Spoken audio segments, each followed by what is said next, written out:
Greetings aspirants, welcome back to Daily Current Affairs Analysis by Civic Center IAS, where we shall discuss important relevant articles from the UPSC CSE prelims perspective.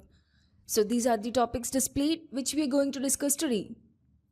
Well, the first article says that the Union Health Ministry said that it was closely monitoring the outbreak of human metapneumovirus, in short the HMPV virus, in China. And the ministry said while China had reported a rise in respiratory illness, particularly the HMPV, India had not registered any unusual spike in winter respiratory diseases.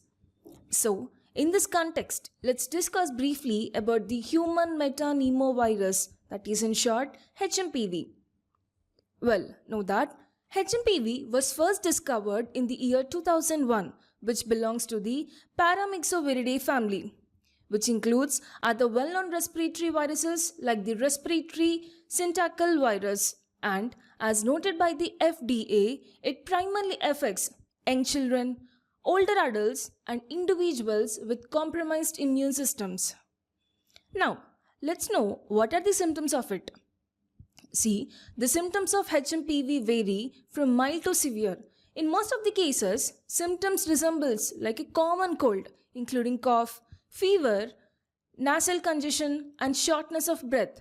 And these symptoms typically last 2 to 5 days in the healthy individuals.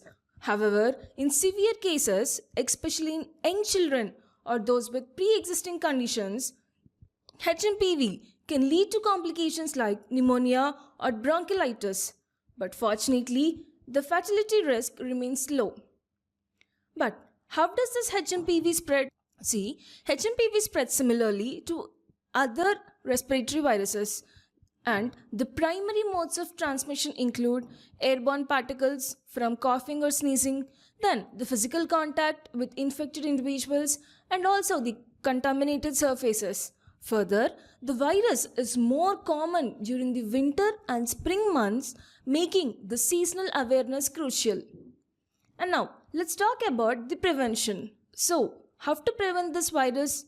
See, while there are no specific vaccines or antiviral treatments for HMPV, simple measures can go a long way in protecting yourselves, such as the regular hand washing or using alcohol-based sanitizers, covering your mouth and nose when sneezing or coughing, avoiding close contact with symptomatic individuals, and then cleaning frequently touched surfaces, and promoting good respiratory hygiene in public spaces. But how do we diagnose this HMPV? So, according to the CDC, infection can be confirmed through advanced tests such as nucleic acid amplification test for detecting the viral genome, and also immunofluorescence or enzyme immunoassay to identify viral antigens in the respiratory secretions. And now, let's compare this HMPV with the COVID-19. See, both the viruses share some similarities as they cause respiratory symptoms like coughing, fever, congestion, sore throat and shortness of breath. And they are spread through the respiratory droplets, highlighting the importance of preventive measures for both. So, please be cautious as prevention is better than cure. Now, the second article says that the Employees Provident Fund Organization, that is the EPFO, has completed full-scale implementation of the new centralized pension payment system to provide PF pensions under the Employees Pension Scheme. So well, in this context, let's talk about the centralized pension payment system by EPFO. Know that this centralized pension payment system is a national level centralized system enabling the pensions payouts through any bank or branch in India. Additionally, it replaces the centralized pension disbursement system where each EPFO zonal or the regional office managed payments with the limited banks.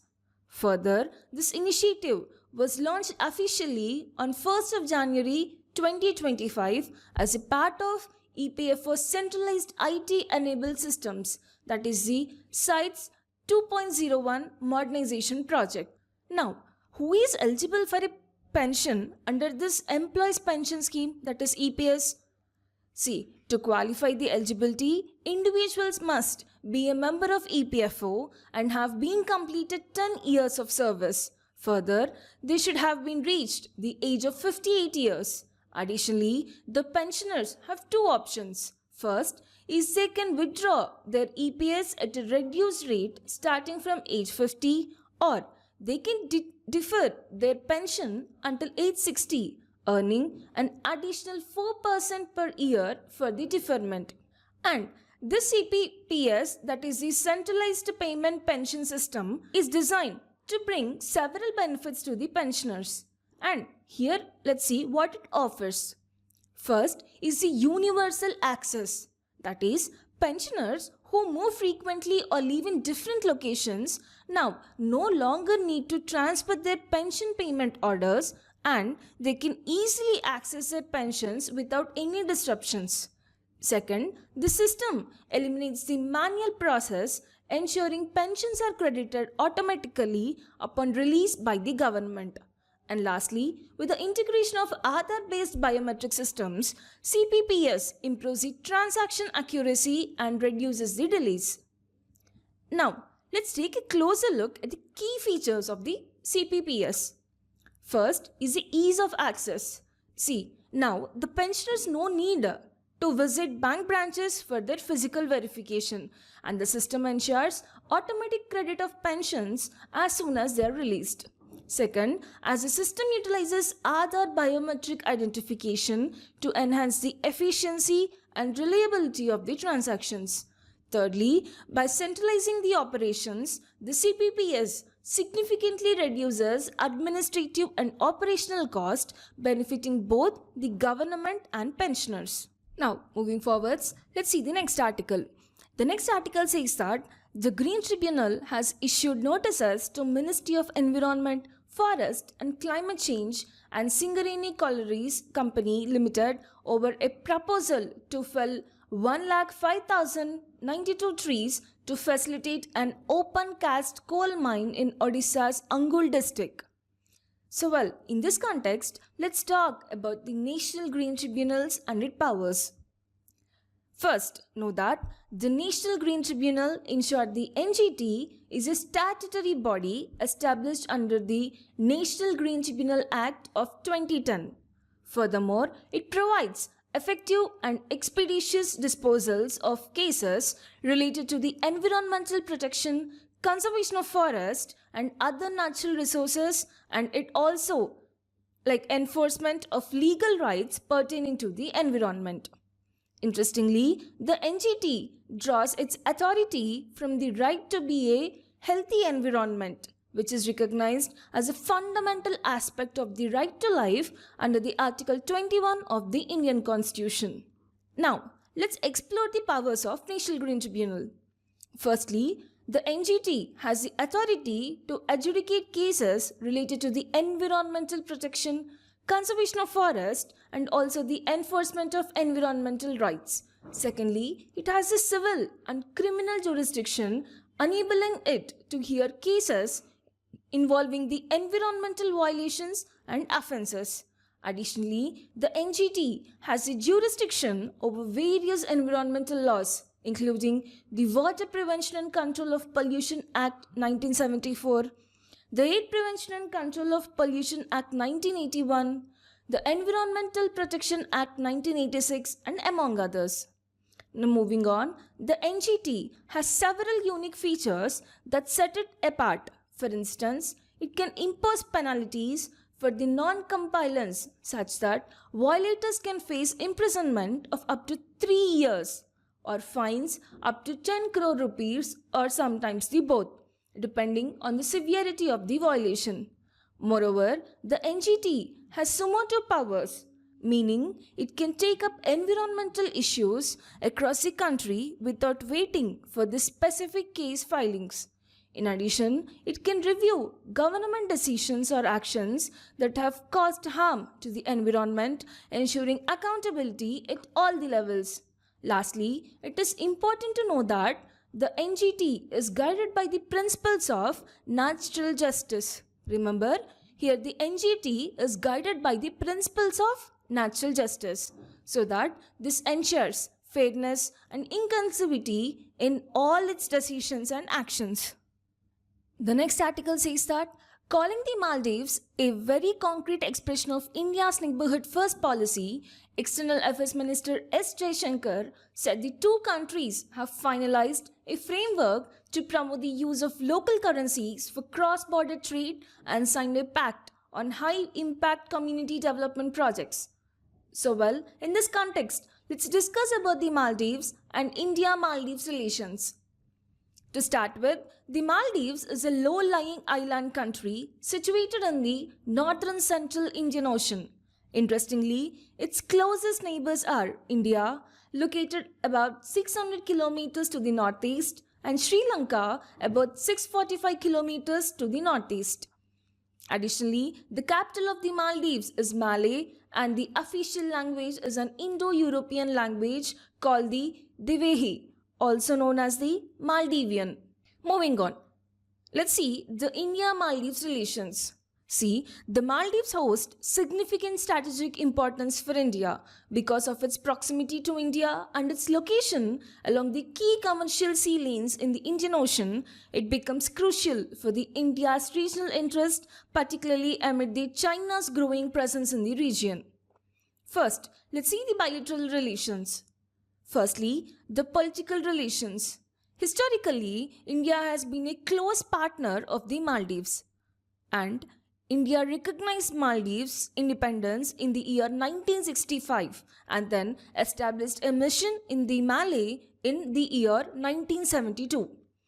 Moreover, both the nations are founding members of the SAARC and also the South Asian Economic Union and also signatories to the SAFTA, that means South Asian Free Trade Agreement.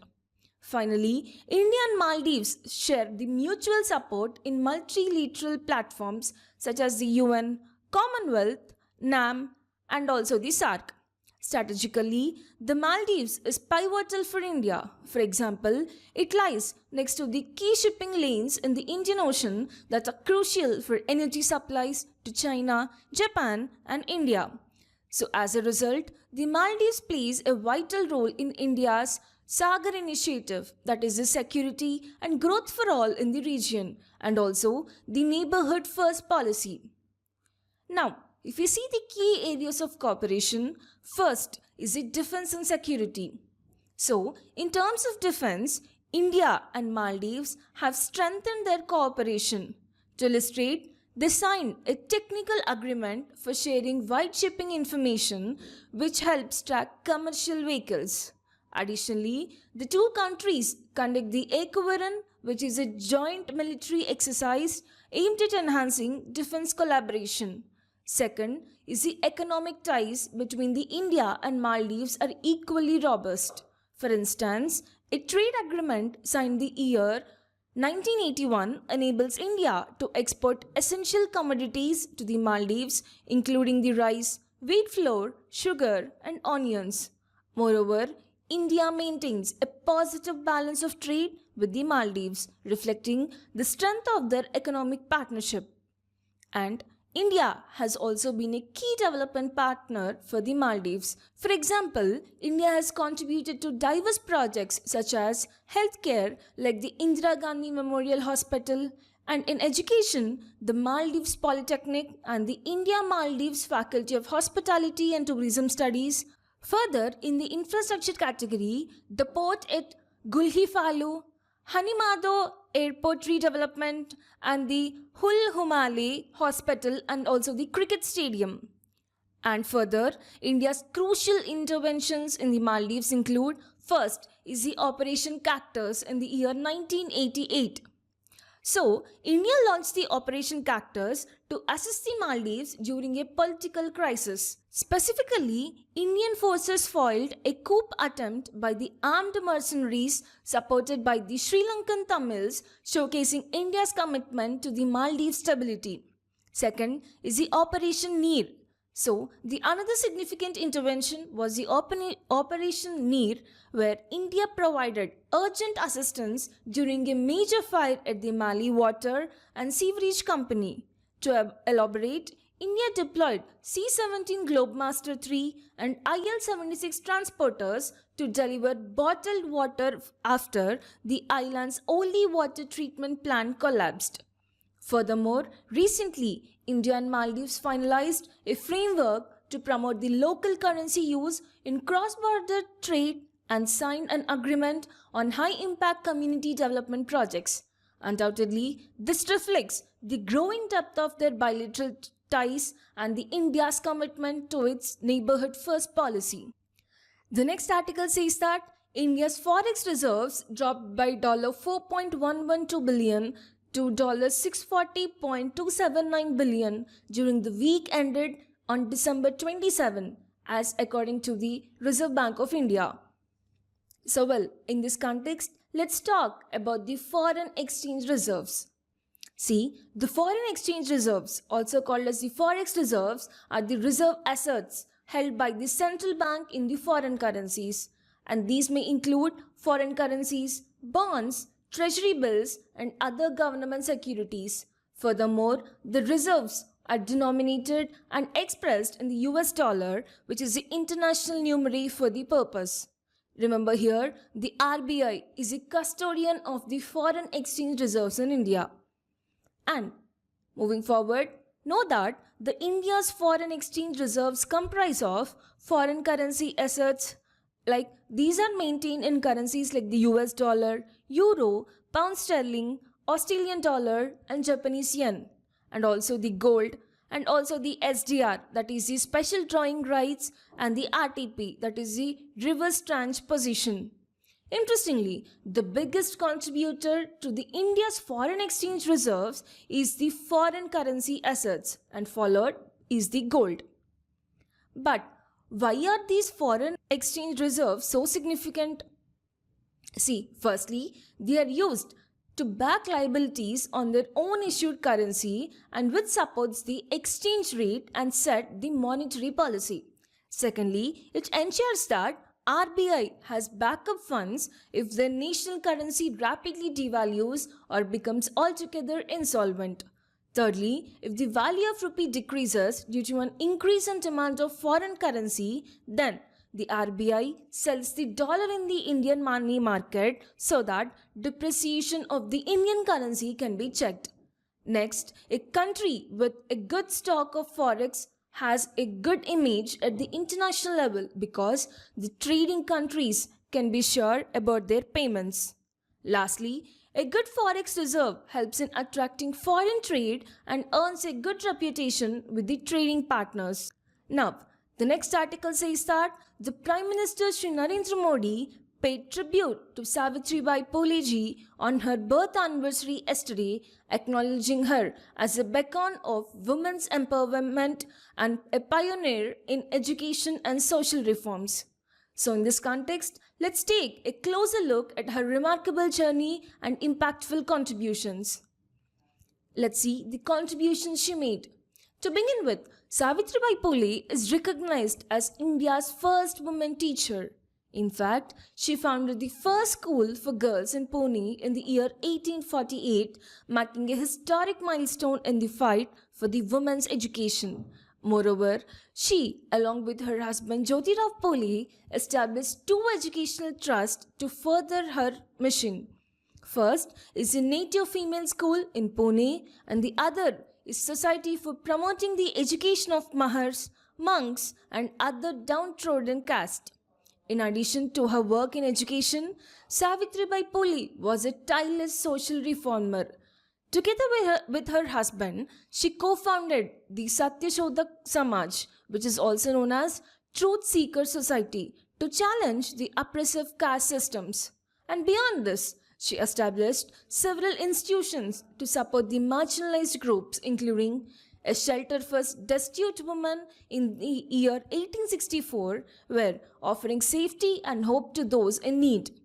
And the second is the Balahatya Pratibandhak Griha in the year 1863, where it is the India's first home prohibiting the infanticide, which also supported pregnant Brahmin widows and rape victims. And also Mahila Seva Mandal, which is aimed at educating women about their rights and fighting oppressive customs like dowry. Not only was Savitribai Phule a social reformer and educator, but she was also a prolific writer. Through her works, she campaigned education and equality, inspiring generations. Some of her notable literary contributions include Go, Get Education, which is a call for empowerment through learning. Kavya Phule, she written in the year 1854, which is a collection of her poetic works. And she also written Bhavan Kashi Subodh Ratnakar in the year 1892, which is a profound exploration of the social issues. Now, moving forwards, the next article says that today, Delhi's average air quality index, that is the AQI, has been on an increasing trend and breached the 350 mark as at 4 pm it clocked 371 as per the daily AQI bulletin provided by the Central Pollution Control Board. Further, in wake of deteriorating air quality of Delhi, the Subcommittee on Graded Response Action Plan, that is the GRAP of the Commission for Air Quality Management in the NCR and the adjoining areas met today. So in this context, let's talk about the CAQM and also the GRAP. First of all, what is CAQM?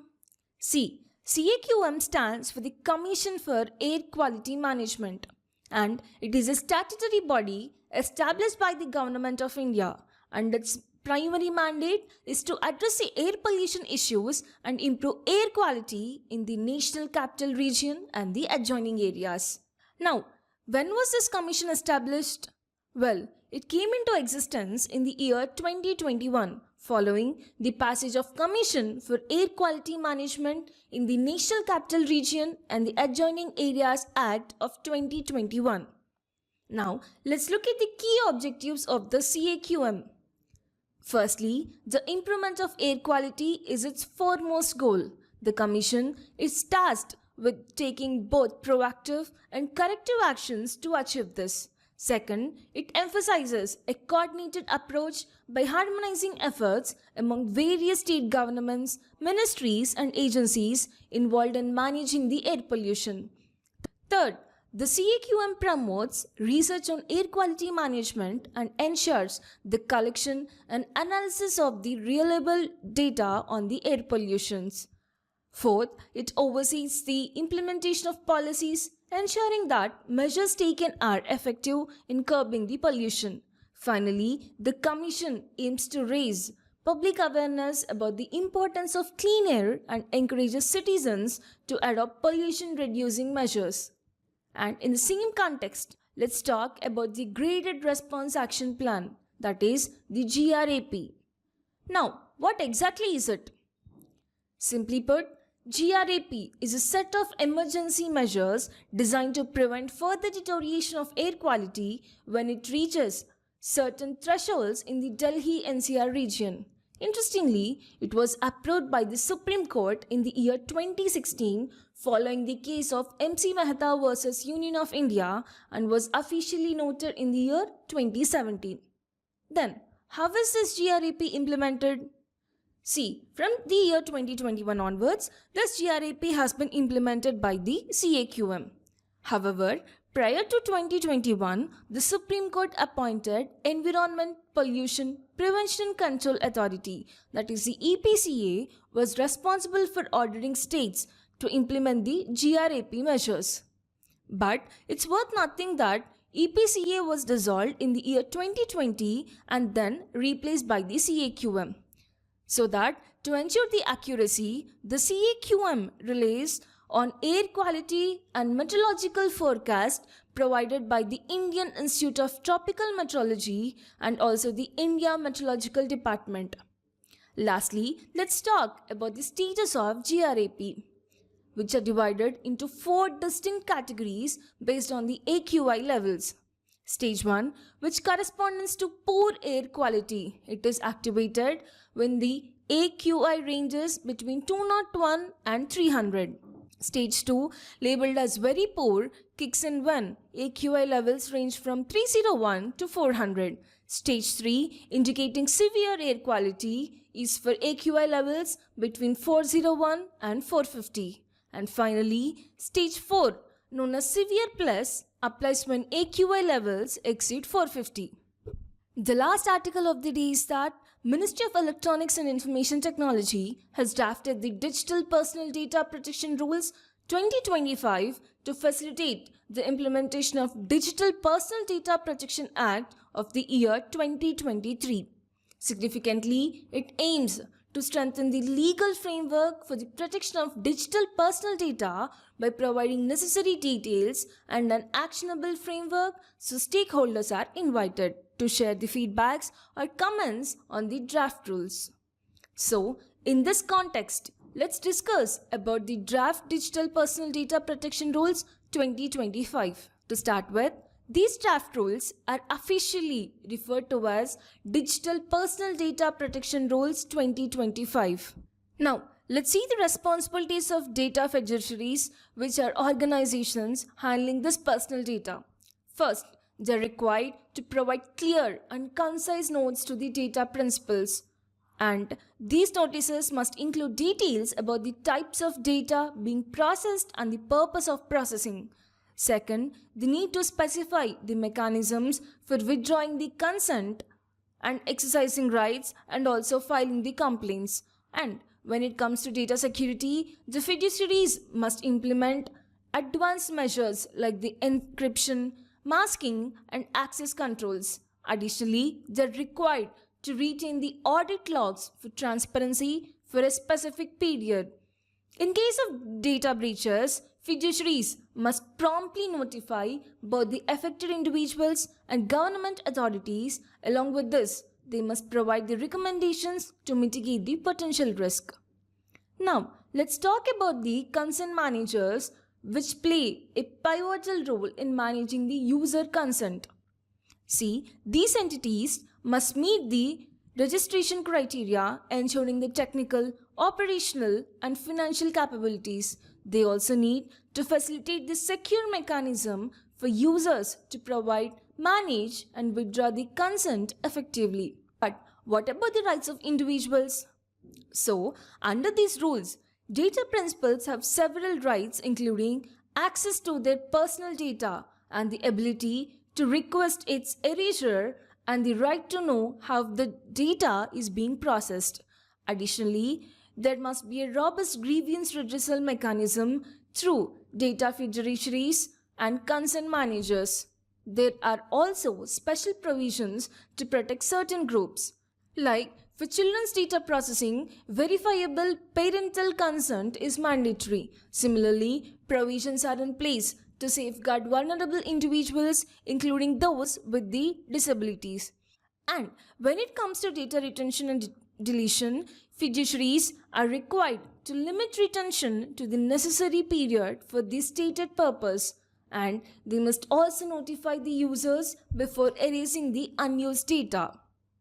Further, on the government's end, it is empowered to seek information from the data fiduciaries on the intermediates.